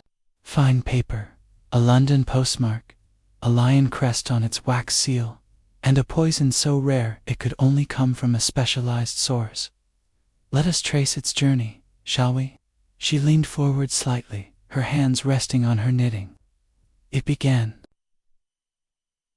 In London, posted with care, addressed to Mr. Grayson in a precise hand. It arrived at the post office, where Mrs. Bates noted its quality. It reached this office, where Miss Henshaw placed it on Mr. Grayson's desk, unopened, as was his custom. And then, he broke the seal and died. She paused, letting the words settle, her gaze lingering on each face. Lang's fingers stilled, Thorne's jaw tightened, Clara's breath caught, and Simon's scowl deepened. The poison, she continued, was conium obscura, a rare alkaloid. Synthesized in a laboratory. Dr. Haydock tells me it's not easily obtained, but Mr. Lang, you travel to London often, do you not? And a chemist there, Dr. Kessler, has records of recent sales. Lang's face flushed, but he kept his tone even. I've been to London, yes, for business. I don't know any Dr. Kessler, and I don't deal in poisons. You're reaching, Miss Marple? She nodded, her smile gentle. Perhaps, but Mr. Grayson was a man of principle, and I've learned he uncovered something troubling, a conviction for fraud, Mr. Lang, from your past. He was preparing to act on it, wasn't he? To expose you, perhaps, or withdraw from your case. Lang's eyes widened, and he leaned forward, his voice sharp. That's nonsense. Grayson never mentioned any conviction. I'm a respectable businessman. Check my records, you'll find nothing. Miss Marple's needles clicked once, a deliberate sound. Records can be cleaned, Mr. Lang, but secrets linger. And you, Mr. Thorne, she turned to him, you had ambitions for this firm, ambitions Mr. Grayson resisted. His death leaves you in control, does it not? A merger, a London office, your dreams, now within reach. Thorne's composure held, but his eyes narrowed. I wanted the firm to grow, yes, but I didn't kill for it. I was with Mr. Hargreaves when Grayson died. Ask him. Miss Marple's gaze softened, moving to Clara. And you, Miss Henshaw, so devoted to Mr. Grayson. 10 years of loyalty, typing his letters, sorting his post. You saw that letter, with its lion crest, and left it for him. But your knowledge of chemistry, from your college days, and the cleaning solutions you mixed they have included something more dangerous. Clara gasped, her handkerchief pressed to her mouth. No, I'd never harm him.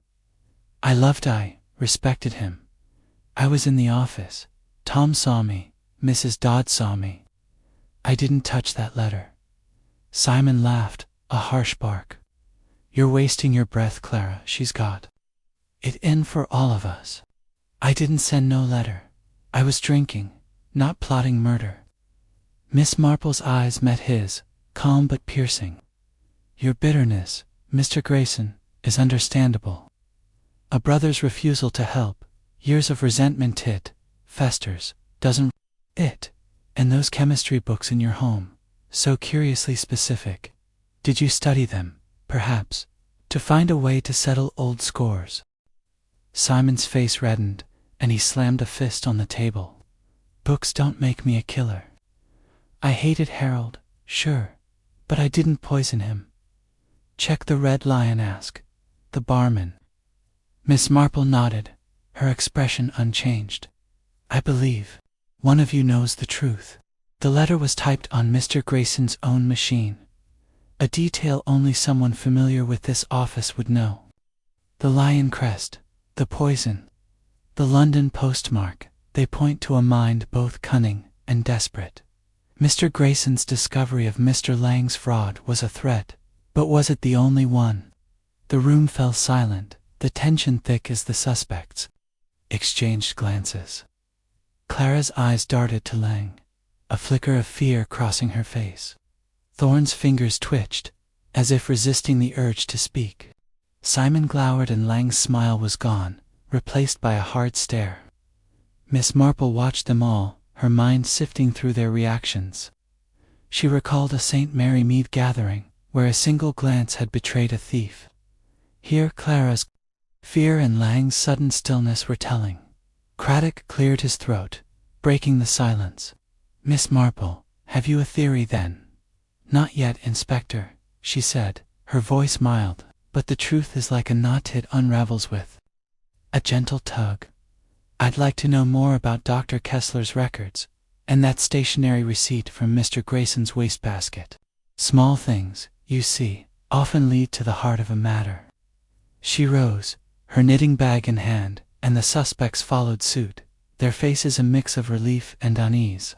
As they filed out, Miss Marple's eyes lingered on Clara, whose glance at Lang held a shadow of something unspoken. The confrontation had stirred the waters, and Miss Marple felt the truth stirring too, just beneath the surface.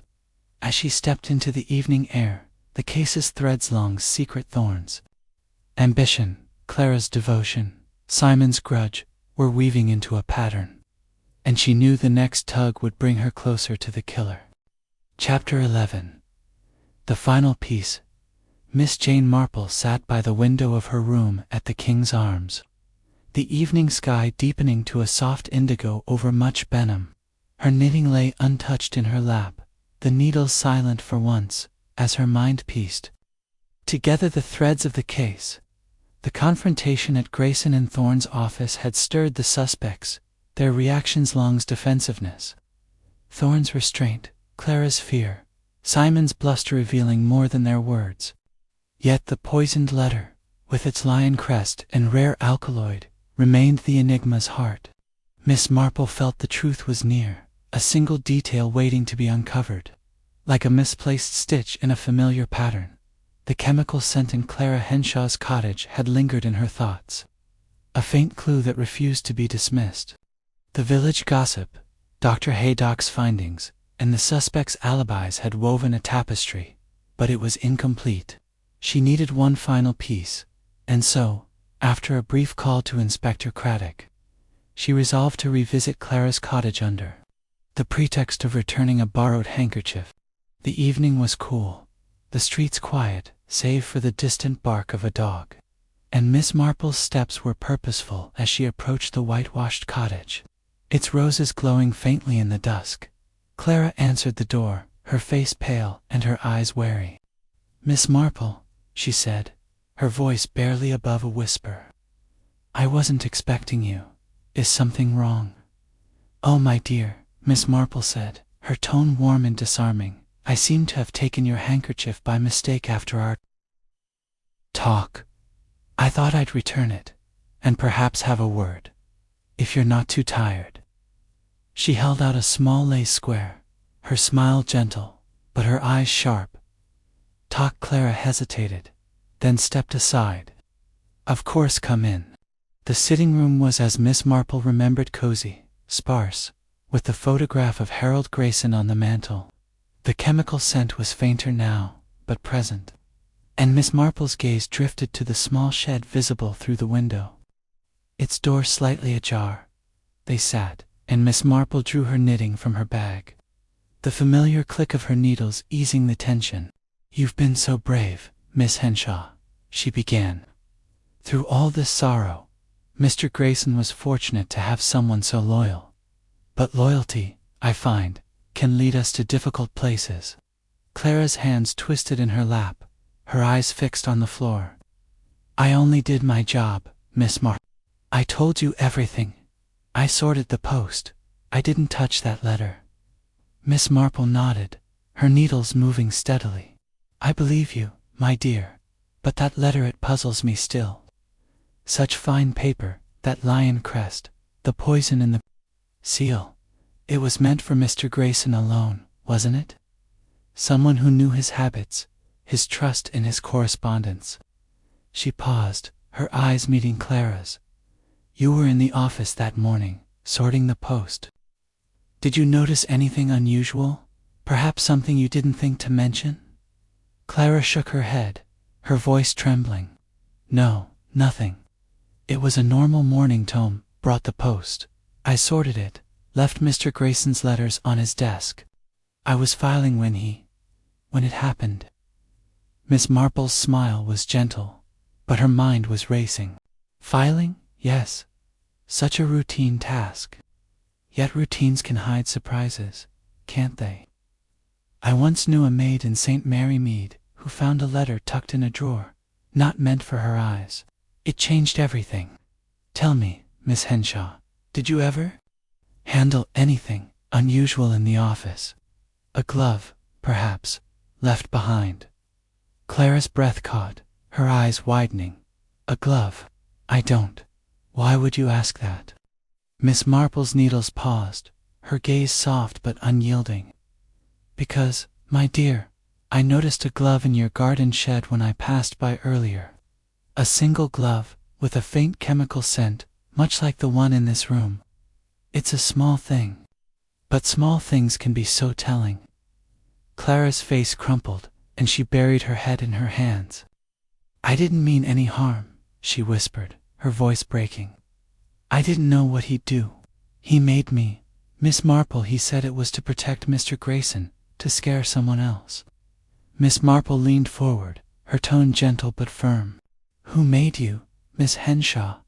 Mr. Lang, perhaps? He knew Mr. Grayson had uncovered his past, didn't he? A fraud conviction, something that could ruin him. Clara nodded, tears streaming down her face. Mr. Lang came to me a week ago.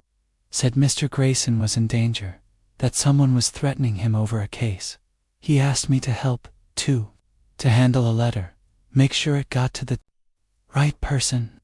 He gave me gloves, said they were for safety, to avoid smudging the seal. I didn't know there was poison, I swear. I thought it was just a warning, a blank letter to frighten someone else. Miss Marple's eyes softened, though. Her mind was sharp. And the shed, my dear? The chemical scent there. Clara's voice was barely audible. I kept the gloves there. After I didn't know what to do with them. Victor said to burn them, but I couldn't. I was afraid. I loved Mr. Grayson. Miss Marple, I'd never hurt him. Miss Marple reached out, patting Clara's hand. I know, my dear. You were used, weren't you? Mr. Lang exploited your feelings, your trust. He procured the poison, didn't he? From London, perhaps, from Dr. Kessler's lab. Clara nodded, her sobs quieting. He didn't say where, but he mentioned London. He said it was just too scary. Someone not to kill. I typed the letter on Mr. Grayson's machine, like he asked, and he sealed it. I didn't know. Miss Marple's needles resumed their rhythm, her thoughts falling into place. You've been very brave, telling me this. Mr. Lang counted on your loyalty to Mr. Grayson, and your fear of losing him.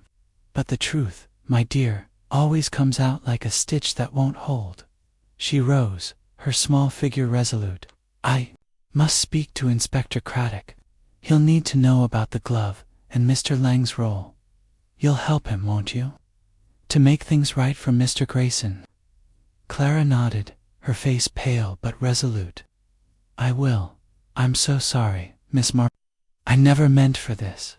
As Miss Marple left the cottage, the night air was cool, the stars bright above Much Benham. The final piece had fallen into place. Lang's manipulation, Clara's unwitting complicity, the glove's chemical residue tying it to the poison. She recalled the St. Mary Mead case, where a young woman's love had been twisted by a cunning suitor into theft. Here, Clara's devotion had been Lang's weapon. The lion crest, the London postmark, the typed letterall were Lang's design, crafted to protect his reputation at any cost. She walked briskly to the King's Arms, her mind clear. Craddock would find the glove, and Dr. Kessler's records would likely confirm Lang's purchase. The truth, as always, had been in the small things Clara's fear, the shed scent, a single glove. As she reached the inn, Miss Marple felt the satisfaction of a puzzle solved, though tempered by sadness for Clara's broken trust. The final chapter, she knew, would see justice done, and much Benham's secrets laid bare. Chapter 12. Justice and much Benham. Miss Jane Marple sat by the fire in the parlor of the King's Arms, her knitting needles moving with their familiar, soothing rhythm. The late evening air carried a chill, though the flames cast a warm glow over the room, illuminating the chintz curtains and the polished oak table. Her small suitcase was packed, ready for her return to St. Mary Mead the next morning. But her thoughts lingered on the resolution of Harold Grayson's murder. The case, with its poisoned letter and tangled motives, had unraveled swiftly after Clara Henshaw's confession, and Miss Marple felt the quiet satisfaction of a puzzle completed, tempered by the sadness of human frailty. Inspector Craddock had acted promptly upon her call from Clara's cottage. Armed with her account of the glove and Victor Lang's manipulation, he and his men had searched the shed, finding the single glove with traces of conium obscura embedded in its fabric. Dr. Kessler's records, delivered that morning, confirmed Lang's purchase of the rare alkaloid under a false name, arranged through a London contact known for discreet transactions. The lion crest on the wax seal, traced to a bespoke stationer in Chelsea, matched an order placed by Lang weeks earlier, ostensibly for personal correspondence. Confronted with the evidence Clara's testimony, the glove, the chemist's records, Lang had collapsed, confessing his crime in a desperate bid for leniency. Miss Marple sipped her tea, her eyes on the fire as she recalled the details Craddock had shared. Lang had admitted to crafting the letter to silence Grayson, who had uncovered his fraud conviction and threatened to expose it, jeoparding his property, business, and reputation. Knowing Grayson's habit of opening his own post, Lang had procured the poison and sealed it in the wax, using Clara's devotion to ensure the letter reached its target. Clara, believing she was protecting Grayson from an external threat, had typed the innocuous legal notes on his office typewriter and delivered the envelope, unaware of its deadly contents. Lang's plan had been meticulous, but his reliance on Clara's loyalty proved his undoing. Clara, though complicit, was spared prosecution.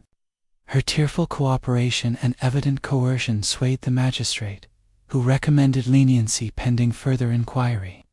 She had returned to her cottage, her life forever altered by the betrayal of her trust. Edward Thorne, cleared of suspicion, took full control of the firm, his merger plans moving forward with a vigor that Miss Marple noted with a touch of wariness. Ambition, she knew, could still lead to trouble, though Thorne's alibi confirmed by Mr. Hargreaves held firm.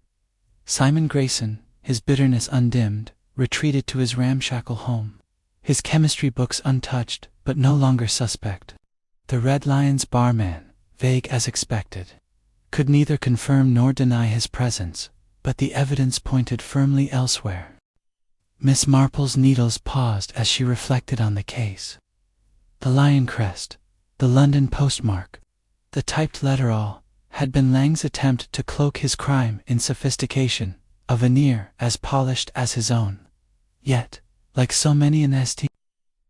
Mary Mead, he had underestimated the power of small things: a glove scent, a woman's fear, a village's whispers. She recalled a St. Mary Mead widow who had hidden her theft behind a facade of respectability. Lang's charm had been his mask, but Clara's honesty had torn it away. The parlor door opened, and Dr. Haydock entered, his face weary but relieved.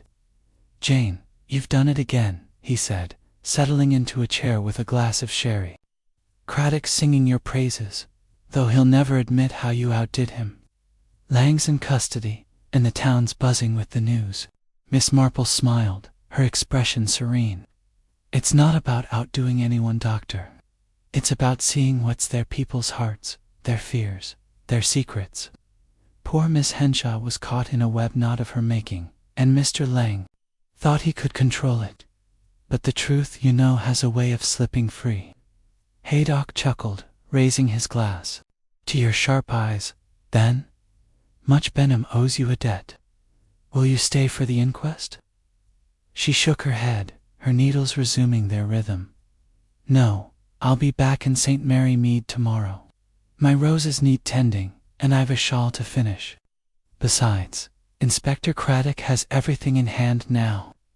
As Haydock left, Miss Marple gazed into the fire, her thoughts on the fragility of trust. The poisoned letter had been a betrayal of Grayson's routine, his faith in his work. In St. Mary Mead, she had seen trust broken by gossip, by greed, by love. Here, it was ambition and fear that had turned deadly. She finished her tea, the cup clinking softly on its saucer, and packed her knitting away. Much Benham would settle back into its quiet rhythm, its secrets laid bare, and Miss Marple, with her gentle persistence, would return to her own village, ready for whatever puzzle awaited next.